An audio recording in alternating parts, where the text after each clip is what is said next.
Testing, testing. Hello. Yeah, I'm good to go.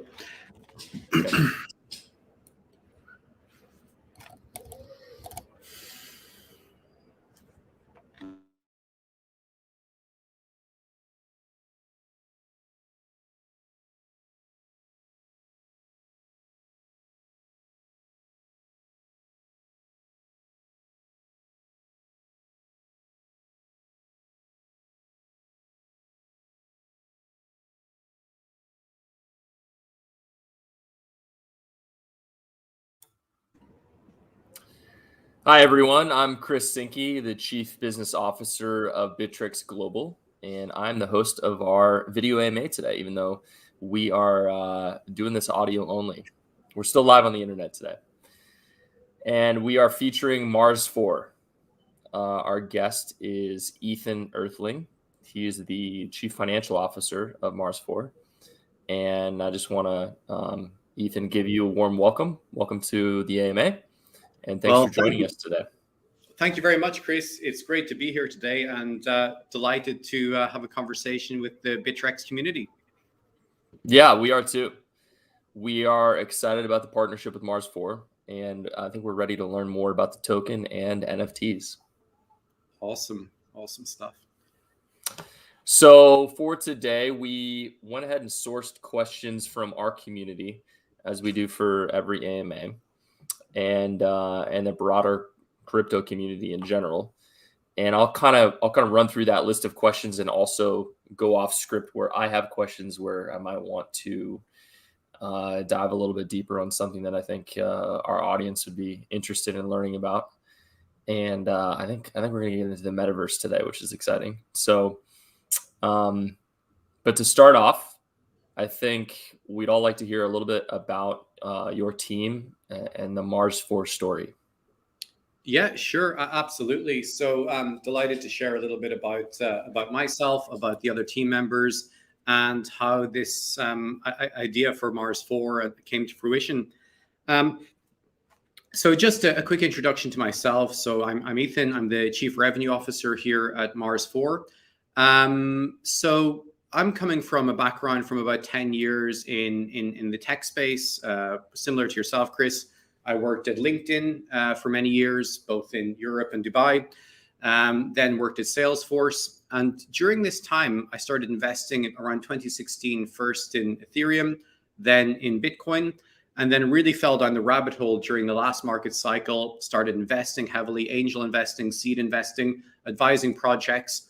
And during this journey, I met some partners, some team members. We got together and worked on many different projects. We had some success. And then, of course, when the bear market came, like many people, we thought, okay, is this really the end for crypto? And we all kind of went back to our day jobs, to our various businesses, to our venture funds and so on, back in the traditional space. But then something interesting started happening around 18 months ago. First, we had the DeFi summer when we started seeing some real use cases for tokens and crypto. Then we started seeing things like NFTs getting popular. Again, another real world use case and a door to mass adoption. And then what really piqued our interest was the emergence of metaverses and play to earn gaming. So we basically got the band back together. We said, guys, look, something big is happening. What we expected was going to happen in 2016, 2017, 2018. The time is now right. And that's when we got together and said, right, we have to build something huge. And we're all nerds at heart. SpaceX was really hot at the time. And we thought, okay, let's do something that captures the popular imagination. And that's why we decided, let's build something that touches metaverses, that touches play to earn gaming, and touches DeFi centered in Mars. And that was really the inception point that's brought us here today. Fantastic. Who needs to the moon when we can go to Mars, right? Absolutely. We just bypassed it. That's right. So that's a great background, and I love the Elon Musk thing. I think that SpaceX is still capturing the zeitgeist today, and I think it's a good segue into the next question, which I think builds off the first, going deeper into Mars4 and the team behind it. Can you tell us a little bit about the team members specifically? Definitely. So I've given the background of myself, Ethan Earthling, which is my avatar in the Mars world. But our CEO Richard is a serial entrepreneur with businesses across medical devices, Internet of Things, as well as blockchain. Our colleague Thomas is coming from traditional VC, so he's a partner at Iron Wolf Capital, which is one of the largest venture funds in Northern Europe and the Baltics. And our chief marketing officer, Thomas, he's been in the industry for a long time, but he actually built the first marketplace on Second Life, which was a pre-crypto virtual world metaverse, really popular. Like I remember engaging with this, 15 years ago myself. And that, I think Second Life was too early for its time. It was pre-crypto and the technology really wasn't there. So for Paul, it's really like, the second chance to see his initial vision coming into fruition. So yeah, quite an interesting background of entrepreneurs, traditional venture capitalists, from traditional startups, and then myself coming from more traditional tech. When I say traditional, to differentiate, Web 2.0 from Web 3.0, where we're all working now. Yeah, absolutely. And the second part of that I didn't get to was, and you kind of answered this already, but like, what's your collective vision to revolutionize the crypto space from a Mars4 perspective? Well, we're all, as I mentioned, we're nerds at heart. We're sci-fi geeks at heart. So for a long time, we've been inspired by the likes of Neil Stephenson's Snow Crash, a science fiction novel where he coined the phrase metaverse and talked about these virtual worlds. We were also inspired by the movie Ready Player One and the book that preceded that, about a universe of metaverses all interconnected with each other. So what we're looking to build is we are looking to build the premier science fiction, science, Mars, space travel focused metaverse that will persist for hopefully decades to come. And in order to do that, we want to make it a place that's going to be engaging, so people can come there, have fun, socialize with their friends, just like Decentraland on Mars. But we also want to make it a place where people can earn, and whether that's through developing their land on Mars, terraforming that, renting out their space to artists for galleries of NFTs, or to hiring architects to build beautiful compounds and palaces, or whether that's to earn through gaming, through mining their resources under their land on Mars, trading with their neighbors and building up their galactic empire. So we want to make a place that's going to be fun for people to spend their time, and a place where people can earn real money, real tokens that they convert it into dollars to live in the real world. And a segue from that is, the inspiration we took more recently is from Axie Infinity, where you've got people in the Philippines and other parts of Asia who are able to make a really, really good living playing this game, and then using that money that they earn in Axie to better their lives, to take care of their families and loved ones, and really to help fairly distribute the wealth that's being built by these metaverses globally. So I think there's a couple of themes there, but we think it's something that can really spread wealth internationally, globally, through this whale and scholar system, where you've got the wealthy Westerners who own the land, who own this NFT land on Mars. And then you've got the scholars, or the people who can come in and then play the game, operate there, and earn some income as well, which turns it into kind of a win-win economy. So our vision is really, really big. And that's a beautiful thing about these metaverses, is that, the only limit is our imagination, and the only limit is the engagement, with the community that we get, and being attractive enough for them to give us their time and to give us their attention. Yeah, thanks for that background. That's incredibly interesting. It feels like the future is already here. I haven't even really gotten into augmented or virtual reality, but I feel like my future kids are going to be living in that world 50% of the time or something. The Ready Player One future feels like it's right on the edge of kind of a rival. Absolutely. There's a great quote from the science fiction author William Gibson. It's that the future is already here. It's just not evenly distributed yet. So even myself, working with metaverses for about 18 months, my eyes have really opened. And my first experience with virtual reality was quite quite amazing. And that's very much on our roadmap as well, that people can engage with this world, not just through their browser, but through their Oculus Rift headset. But I'm getting ahead of myself here. Yeah, no, let's definitely go into the details now, though. And I think we want to talk about the token. So can you talk a little bit about the token and the token economics? It's split up into a couple, so I'll let you take it from there. Definitely, yes. So we've got dual tokenomics. So the first part is the Mars Land, which are NFTs or ERC 721 tokens. So this virtual world on Mars is basically divided into just under 100,000 equally sized land parcels. Each one of these has all the same characteristics in terms of what you can earn, in terms of the income redistribution, which we'll come to later, and in terms of what's going to be built on top of that. About more than half of these standard land plots have already been sold. So we're running a pre-sale on land even before we launched our token. So yeah, well over half of the Mars Land NFTs have been sold. As well as the standard Mars Land NFTs, we've got what's called the rare and the super rare NFTs. So these would represent the valleys, the craters, the mountains on Mars. For example, the largest and most exclusive super rare NFT is Mount Olympus, which is the biggest mountain on Mars, also the biggest mountain in the solar system.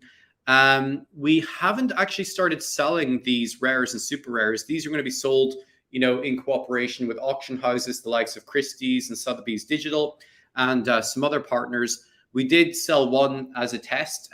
We sold the Crater Newton to Sheikh Al Mullah in Dubai through his fund. So there'll be some interesting things coming out there, some collaborations with potentially with the UAE and with the UAE Mars mission, which we're quite excited to do, and so on. But so that's the first token. The first token is the Mars Land NFTs.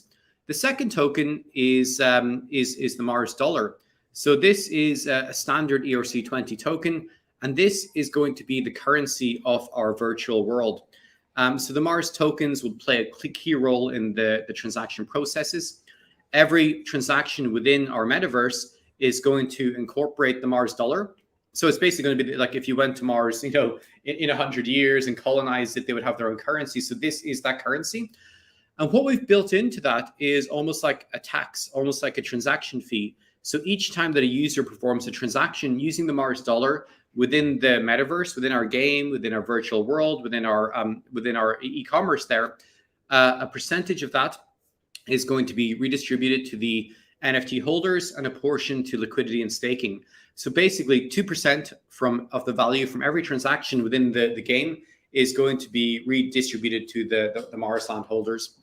So it's going to become quite rewarding to be an early owner of one of those 100,000 Mars land plots. What does a Mars land plot go for today? So right now, I believe they're going for just over $500. So they started off quite cheap, like around $100. Then we scaled up the price as the project got more evolved. And now we've built in something, it's something based on a bonding curve, where as more of these Mars lands are sold, the rewards are redistributed in a greater quantity to the early holders. And hopefully that should increase the price as they sell and increase the rewards for the early holders. But previously, you could buy the Mars land with any currency, with Ethereum or stable coins or so on. And we are planning to eventually make it so you can only purchase with Mars dollars.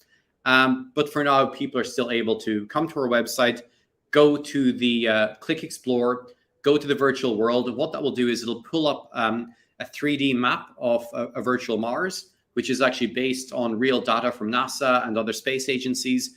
And they'll be able to explore to see what's still available and select and purchase through the website their land. So the sale for the Mars land is still ongoing, and we would welcome the BITTREX community to check that out. Yeah, I think I might have to go in and buy some land. I'm a big fan of real estate, and especially when there's not a infinite supply of something, I get pretty excited. And hey, Mars, it's time to terraform that place. So this is pretty fun. Definitely no, and I think it has become a thing within metaverses, like within Alien World and even Star Atlas, which is a newer metaverse. Land speculation is a thing, and there are people, they don't even come in and play the game. They literally come in, buy up as much of the land as they can, and then rent that out to people, or use that in these whale and scholar systems. So it definitely is interesting, and it's like bringing real world scarcity into virtual worlds, which is really cool. That's very, very interesting. I think you answered this already. It's the next question, but talking about understanding your work around creating what you call the world's first income generating NFT. And I'm assuming that's the Mars Land NFT, and you just explained how income is generated, right? So we kind of covered that already. Yeah, I think anything else you want to mention? Yeah, it's almost like a tax. It's almost like a tax on all the economic activity that reverts back to the landowners. So basically, the more land you have, the more of that, the bigger proportion of that income that it will accrue to you every month, every quarter. One other thing I will mention, that one of the benefits that comes to owning Mars land is that the Mars land is going to be the governance token of the DAO. So eventually, we want to, once the game is up and running and the world is kind of as it meets our vision, or the layer one of our vision, we want to then pass it over to a decentralized autonomous organization. And what that means is that the people who own the land will be able to vote on the direction of the metaverse. So important things like the direction the game is taking, rules and regulations, even things like income redistribution and things like that. Everything that any of these important decisions that will really affect the direction or the outcome of the metaverse in the game will be voted on by the landowners. So it becomes something like ancient Greece or ancient Rome, where it was a democracy of the landowners, and they're able to really be in control of their own destiny. So the governance token aspect is quite interesting too. And what is Mars4? Is that different than the token? Yeah, that's a good question. We get asked that a lot, like why Mars4? And it's actually really simple. So basically, Mars is the fourth planet from the sun. And we were just looking for ways to differentiate us from every other, real world mission to Mars, any other previous game in Web 2.0 about Mars. And so we thought, keep it simple, Mars4. And then, it just sounds a bit cute, a bit quirky, Mars4.me. So Mars for me. But yeah, that's the 4 is literally just the fourth planet from the sun. Okay, I like it. And do you have any future plans to expand and collaborate with other projects that are around today, like Earth 2 or land-based projects? That's a great question as well. And as I alluded to earlier, one of our inspirations was the book, which they recently made into a movie, of Ready Player One, where you've got complete discrete metaverses, but there are portals and doorways between them, so you can jump through. So one of our advisors, or our lead advisors, and actually some of our first investors are Danny and Kieran from Illuvium, which is one of the biggest metaverse and play-to-earn gaming projects out there. They get a multi-billion market cap right now. So what we've already discussed with them is, having linkages between the Illuvium fantasy world and the Mars science fiction world. So, for example, the monsters from their world could be transported and come into Mars. Likewise, you could take your avatar. I could walk along to Mount Olympus on Mars as Ethan and open a portal, jump through into Illuvium. So we're definitely looking at collaboration with other metaverses. And that's what we find as well, is that the owners and the founders of this, it's not like a zero-sum game. We're not competing against each other. We feel like we're all building components of that future. So actually, I don't think we've spoken to Earth 2, but we've spoken to the founders of many other play-to-earn games and many other metaverses. And there definitely will be some partnerships coming soon. And the really cool thing is that, for example, we're talking to a project called MetaWars, which is on BSC. It doesn't matter that we're on Ethereum and they're based on Solana, or they're based on BSC tokens. The worlds can still be mutually operable and interoperable together, which is really cool. So not specifically with Earth 2, but we are having ongoing conversations with many other projects like Illuvium that I can name, And yeah, we think that the interoperability will be cool. Sorry, there is one other I should mention, which is Eartha. So ERTHA. So they've already actually built a game on a virtual representation of Earth. It's like a future version of Earth. So they're already partners of ours. So you're going to expect some cross travel and some interoperability between Eartha and Mars in the future. So yeah, watch this space. It's just I'm really enjoying this AMA. By the way, I've always wanted to get deeper into this world, and with my day job running a global cryptocurrency exchange, it just leaves me little time to have fun with this stuff. And he's definitely piquing my interest in wanting to participate. It's on my radar for sure. I just wanted to mention that before we continue with the AMA. I can highly recommend that. You know, a lot of people have done this. They've like, you know, basically they've gone a little bit down the rabbit hole and then they've gone all the way. So it's I've been in crypto since about 2016, 2017, and I really think this is number one, the most fun I've ever had, and the best vibes. But also number two, I think this really is one of those real world use cases that's basically building the building blocks of the future internet. You know, like you said, your kids, my kids' future. So it really does feel like building the future, which is awesome. Mm-hmm. Yeah, for sure. Well, let's. I think this is an obligatory question for every project in the space, but let's cover it here today as well. In terms of security, obviously that's at the forefront of all projects today. The attacks are frequent. You guys are an ERC20 token, so I think you've really limited your attack vectors there. But how does MARS4 think about security across the platform, and how have you, from an ecosystem perspective, addressed security and not necessarily from a token perspective? So this is a really good question. And especially in DeFi, we see these hacks and exploits almost every day. I think just today, just before we went online, Cream Finance, there's been another $115 million exploit there as well. So within the world of DeFi, especially when there's staking and you know, yield farming involved, you've got to be so careful when people are staking their valuable tokens there. So obviously we're taking all the traditional precautions around, you know, multi-signature, decentralization of trust, and so on within our own team. And with you know, our CTO could probably speak to this better, but you know, we're investing and spending on the necessary resources to make sure that the system matches the highest security standards for any tech platform. So things like proxy contracts as well, you know, access control. Then the other part is that our smart contract has been audited by QuantStamp. They're also an investor in ours, actually. Well, the CEO, Richard Ma, is. And QuantStamp, they're the best in the industry. They've audited huge DeFi projects like Synthetics. So Synthetics is one of the original DeFi projects, successfully, you know, managing billions, I believe, in users' funds of various tokens with no history of hacks or anything like that. So we're in-house. We've got a very strong team from a traditional tech background. And then we're also working with the best in the business to make sure that the DeFi elements, that those epochs and bonding curves and staking and yield farming that will be built into our Mars land and so on, and our economy will be secure.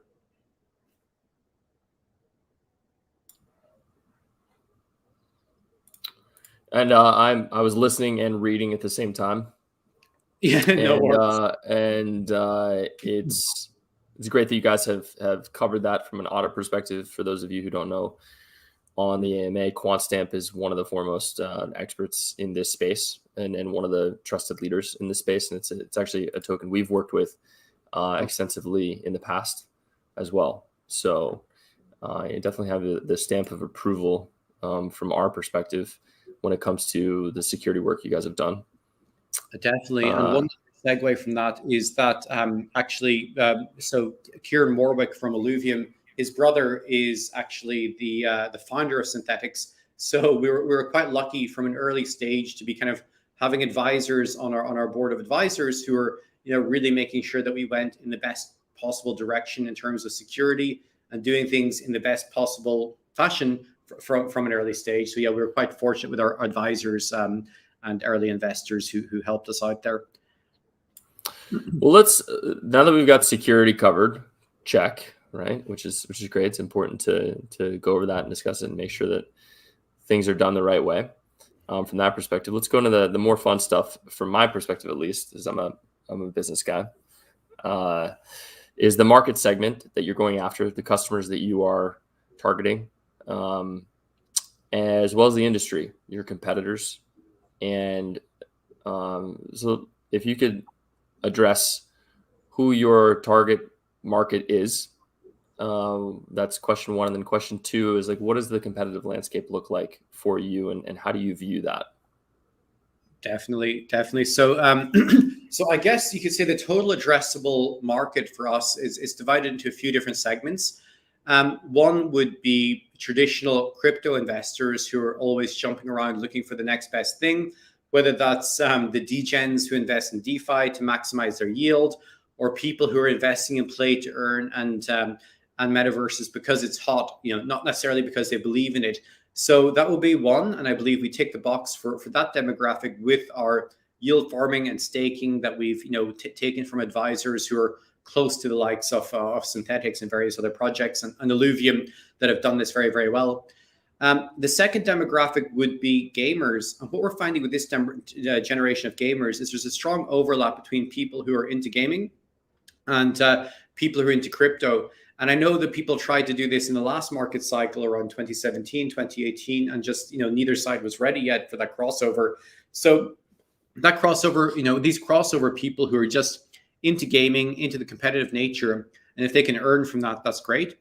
And then the other demographic would be those people I mentioned in the third world and developing economies, who for them play to earn is a way to climb out of poverty and to better their lives and to better their living condition. So those would be another group of people that we really need to target, because the activity of those people who come to play to earn, they extract revenue from the platform. But what they do is they give you the time, they give you the economic activity, they give you the players and the critical mass that you need then to build a big and valuable platform on top of that. So I believe if we hit all those three components, I think we can do very well. And you come from traditional tech, I come from traditional tech in your business development, and you're always looking at what's the total addressable market, what's the TAM. And for this, it's really hard to say, because the TAM is the total addressable market is potentially unlimited. So we actually don't know what it is. And me coming in there, I learn more every day. I'm shocked at how big it is. But what I alluded to earlier is I think it's big enough that, and we're so early, we're ridiculously early, that ourselves and the other founders of other metaverses, we're not competing with each other yet. We're really are collaborating, sharing best practices, and having that interoperability. Of course, you could look a couple of years out and things could be very, very different when, there's a lot of projects and a lot of good projects competing for a smaller number of people. But for now, we would see as our peers and our inspiration, and maybe in future competitors could be the likes of Decentraland, which was the original. It's almost like Second Life with crypto. It's kind of free form, exploring a virtual world, hosting your gallery, having parties, having concerts, and so on. So we want to have that Decentraland element. The other parts would be Sandbox, which is a bit more creating a platform that other developers can then build their play to earn games or their metaverse games within your metaverse. Alien World, which is a bit science fiction-y, similar to ours. Axie, which everybody knows has been a phenomena in play to earn. And Illuvium, who we're very fortunate to have as our investors and advisors. But what I see now, I think we're hitting that tipping point every day. There's more and more projects reaching out. So I've heard of Meta Wars, which is another sci-fi focused metaverse, Metaspatial. So I thought we were late when we started 18 months ago, but now I see we were super early. There's so many of these companies popping up every day. So that I hope that gives you kind of a snapshot of the different demographics, whether it's gamers who are just coming for entertainment, whether it's play to earn guys who are really coming to earn money, or whether it's degens who are looking just to invest in the next big thing. These are the people we are serving at the moment. It's all super interesting. My part of my background is I was the director of competitive strategy under product marketing at DocuSign.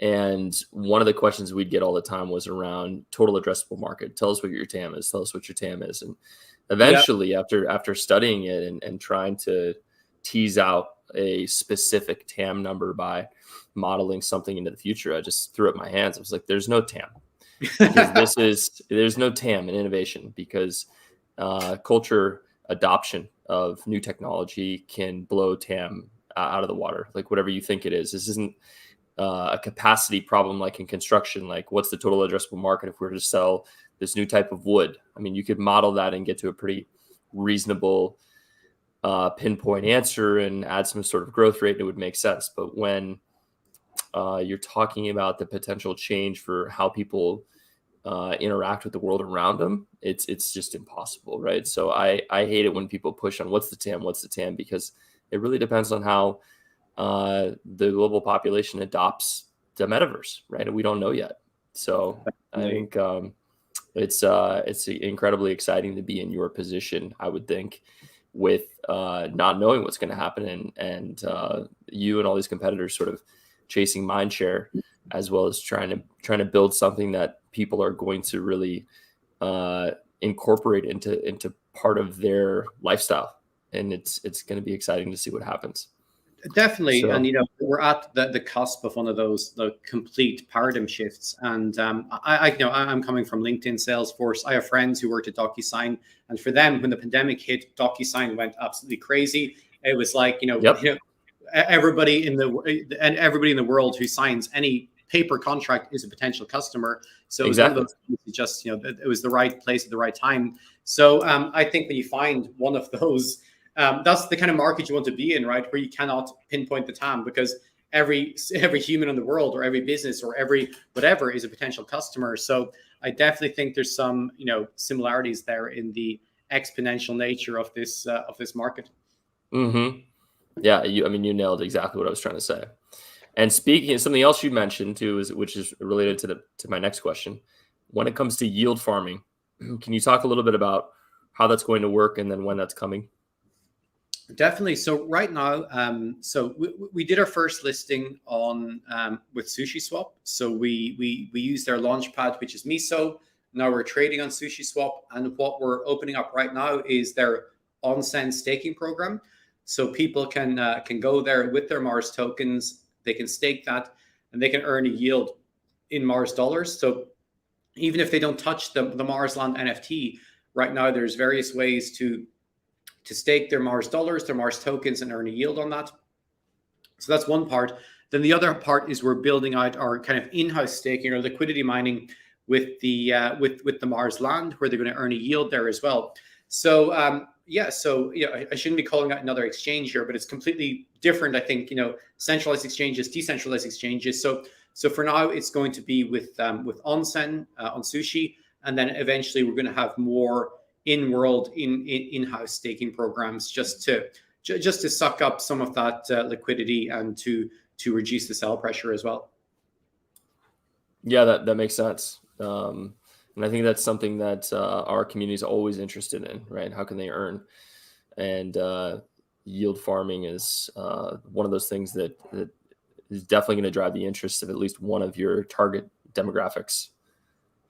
Yes. So next question is around the Metaverse transactions and going a little bit deeper into that. So if we dive into the breakdown of how that works, one of our community members asked, in MARS4, 4% of Metaverse transactions will be redistributed as such, 2% to NFT holders and 2% to liquidity. Are these percentages fixed and unalterable over time, or would you consider changing them depending on the needs of the platform or your users? It's a governance question, I think. Yeah, no, that is a really good question. And so for now, these percentages are fixed, for the medium term. As I mentioned earlier, we've really, we've done our fundraise, we've got the money. Right now, we're finalizing the game, securing our development partners, building that game and rolling it out.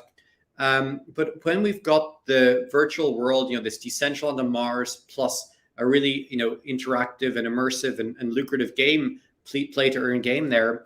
We want to pass it off to the DAO. So we're not going to touch this percentage of 4%, with 2 to liquidity and 2 to the holders now, but we're going to pass it over. We're going to transition the management basically to a DAO, and then the landowners will have the voting rights. So then it'll be up to the landowners, it'll be up to the participants in this economy to decide, are these percentages fair? Are they good for the benefit of the economy?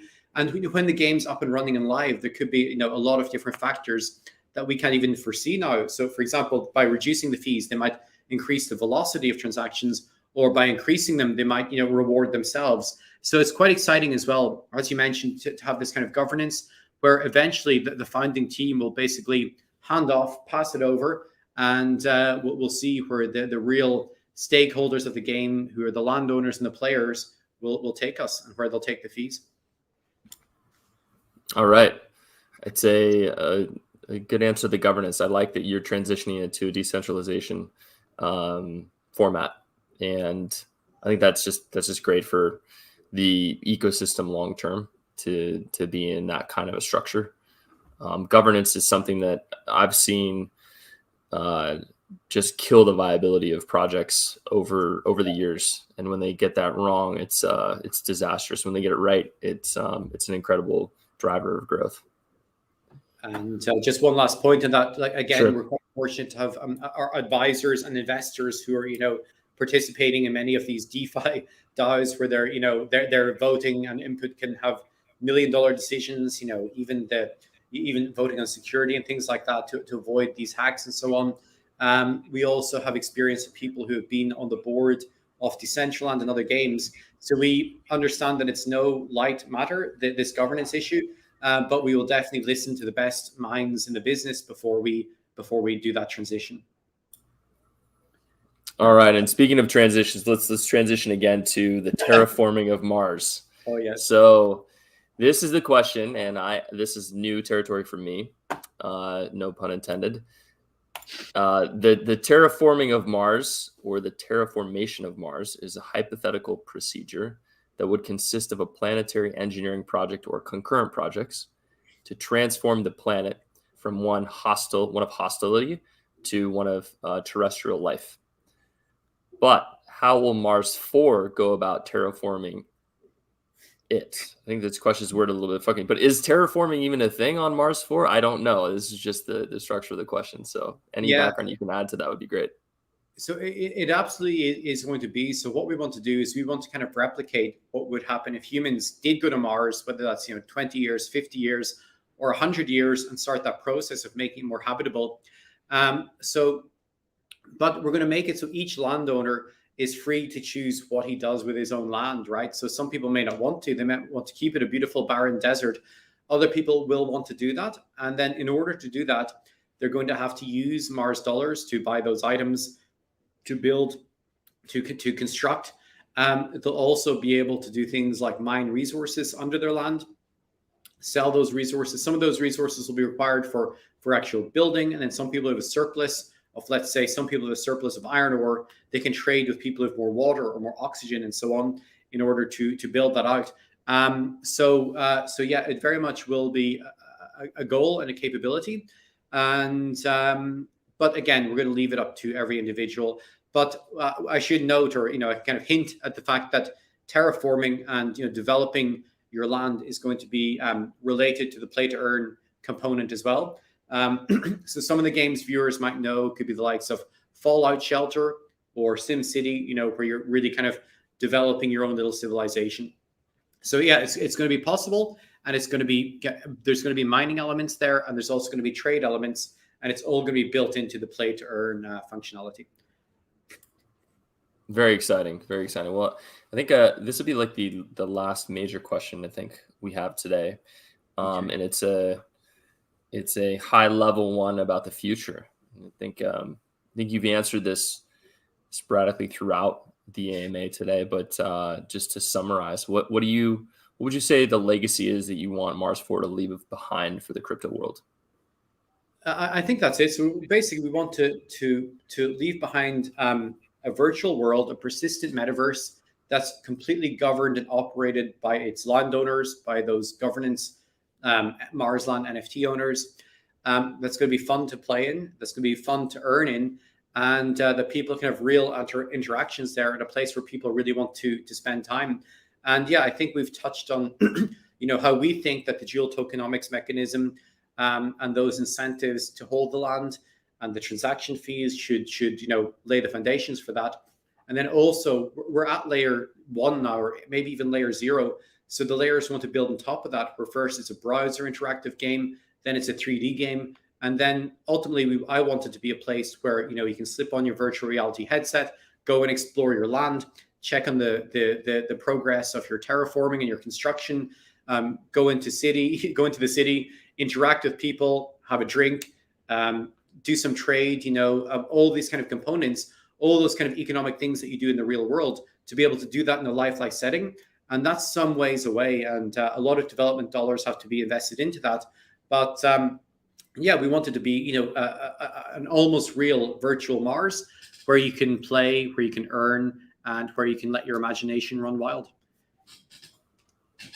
I love it. So how can our community members get involved? Where would you send them to right now? I would send them to the website mars4.me. I would tell them to have a look at Explore, to have a look at the virtual world. When you see that, and when you play around, and when you see how much land is sold, how little is available, it kind of gets the FOMO going and gets the imagination going. Of course, I would invite them to go to BITTREX and to accumulate the tokens when they can, because as soon as we launch the game, the demand for these tokens is going to be intense. And then I would recommend they come to the usual channels, like our Telegram channel, our Discord. It's got its own thriving gamer community who are super excited. Our Medium to read up on updates and what's been going on since we started. And I think, launching a BITTREX will be attracting a lot of new investors, participants in the game. They're coming at us fresh, and you join us at a very exciting time. Our original supporters and investors have been with us for a year now, and they've had time to kind of, get used to this and anticipate the game and everything that's coming. Your guys, the BITTREX guys, are coming at a super exciting time, and they're just on the cusp of seeing what we've got. So we've got the teaser trailers, we've got the demos all coming, and I'm very, very excited to be entering into this next phase of actually delivering the game and the virtual world. And yeah, delighted to welcome a lot of new faces from BITTREX to Mars. Well, we're excited as well, and I think that we'll wrap things up for today. So I want to say thank you, Ethan, for joining us today. We learned a lot about MARS4, the MARS4 tokens and the NFTs, the land, the metaverse, competition, market segments, and the future. And so I think it's been a fantastic time for me. I've learned a lot. And so for our viewers, if you want to go learn more, again, please go to www.mars4, that's the number 4.me, that's MARS, the number 4.me, and go get some land and start participating in the ecosystem. So thank you again, Ethan, and have a great day. Thank you very much, Chris. It's been a pleasure and really interesting conversation.